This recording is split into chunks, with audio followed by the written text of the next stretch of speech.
अधिकांशतः हमारी परीक्षाओं में कुछ इंपोर्टेंट लेटर्स दिए जाते हैं, पूछे जाते हैं, तो लेटर को हम लिखते कैसे हैं और सरल भाषा में हम एक महत्वपूर्ण इंपोर्टेंट लेटर कैसे लिखें इसको देख लेते हैं। जैसे write a letter to the city municipal authority to cleanness the small plants and buses in your town. मतलब आपके टाउन में छोटे छोटे से पेड़ पौधे और झाड़ियां उगाई हैं, उनकी सफाई के लिए सिटी के म्यूनिसिपल अथॉरिटी को एक पत्र लिखना है। ठीक है, यानी नगर पालिका वालों को एक पत्र लिखना है साफ सफाई के लिए।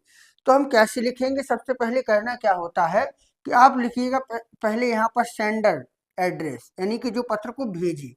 जैसे मान लीजिएगा कि पत्र यहाँ से भेजा जा रहा है main market Jaitpur district Mahoba UP, यहाँ से भेजा रहा है। सेंडर जो भेजने वाला है उसका पता हमने यहाँ लिख दिया। ठीक है, स्टेप बाय स्टेप समझिएगा। तो पहले हम यहाँ लिख देंगे पता, इसके बाद जो डेट है उसको यहाँ पर हम मेंशन कर देंगे, डेट को।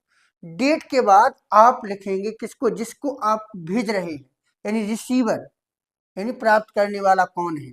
तो यहाँ देखिएगा हमने लिखेंगे कि to the security of municipal authority Jaitpur Mahoba, मतलब यहीं की नगर पालिका है तो यहीं के लिए तो हम लिखेंगे। तो the security of municipal authority Jaitpur Mahoba, विषय सब्जेक्ट यहाँ डालेंगे अ लेटर फॉर क्लीननेस। ठीक है, सफाई के लिए पत्र। अब छोटे छोटे सेंटेंस बनाते जाना है और इसी से आपका आगे लेटर बन जाएगा। जैसे हम लिखेंगे सर, ठीक है, आई लिव इन जैतपुर, मैं जैतपुर में रहता हूँ। ठीक है, यानी कि आप जहाँ रहते हो उसका ही पता डाल सकते हो। आई लिव इन, जहाँ पर हो उसका पता लिख लीजिए।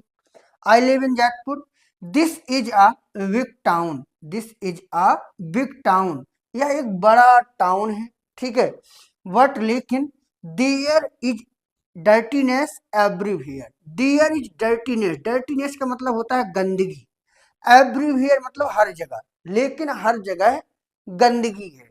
ठीक है, यह एक बड़ा टाउन है और हर जगह गंदगी है। आगे क्या लिखेंगे? During the rainy season, during means होता है दौरान, द रेनी सीजन यानी वर्षा के सीजन के, वर्षा के मौसम के, वर्षा के मौसम के दौरान या बरसात के दौरान many small plants and bushes, many small plant कई छोटे छोटे पौधे एंड बसेज और झाड़ियां ग्रोज उग आती हैं नियर बाई ड्रेन्स, नालियों के किनारे, नालियों के किनारे छोटे छोटे पौधे और झाड़ियां उग आती हैं। ठीक है, सो इसलिए ड्रेन्स हैव बीन चोक्ड, इसलिए ड्रेन्स यानी कि नालियां हैव बीन चोक्ड अवरुद्ध हो जाती हैं, रुक जाती हैं, इसलिए नालियां जो है अवरुद्ध हो जाती है, चोक हो जाती हैं। ठीक है, आगे लिखेंगे स्मॉल जर्म्स, पैराग्राफ चेंज कर देंगे। देखो बड़ा लिखना पड़ता है 10 नंबर के लिए, तो थोड़ा पैराग्राफ बाई लिखना पड़ेगा। तो एक पैराग्राफ, अगला पैराग्राफ हम लिखेंगे स्मॉल जर्म्स, छोटे छोटे कीड़े मकोड़े कीटाणु आर फ्लाइंग हियर एंड दियर, तो यहाँ वहाँ उड़ते हैं या उड़ रहे हैं। छोटे छोटे कीटाणु हियर एंड दियर, यहाँ वहाँ उड़ रहे हैं। मैनी डिसीजेज, कई बीमारियां, मैनी डिसीजेज कई बीमारियां आर स्प्रेडिंग फैल रही हैं, कई बीमारियां फैल रही हैं। No here is cleanness, no here यानी कहीं नहीं, इज यानी है, क्लीननेस यानी स्वच्छता, कहीं स्वच्छता नहीं है। ठीक है, तो छोटे छोटे कीड़े मकोड़े इधर उधर उड़ रहे हैं। मैनी डिसीज आर स्प्रेडिंग, कई बीमारियां फैल रही हैं। नो हियर इज क्लीननेस, कहीं सफाई नहीं है। अब अगला पैराग्राफ जब हम लिखेंगे तो लिखेंगे प्लीज, मेहरबानी करके, अरेंज इट सून, अरेंज यानी प्रबंध करें, इट यानी इसका, सून यानी कि शीघ्र ही, मेहरबानी करके इसका शीघ्र प्रबंध करें। I have not only hope, I have not only hope मतलब मुझे आशा ही नहीं, बट आल्सो फुल फेथ, बल्कि पूर्ण विश्वास है। I have not only hope but also full faith, यानी मुझे आशा ही नहीं बल्कि पूर्ण विश्वास है, दैट की you will not disappoint me, you will not disappoint मी, आप मुझे निराश नहीं करोगे। ठीक है, तो मुझे आशा ही नहीं बल्कि पूर्ण विश्वास है कि आप मुझे निराश नहीं करोगे।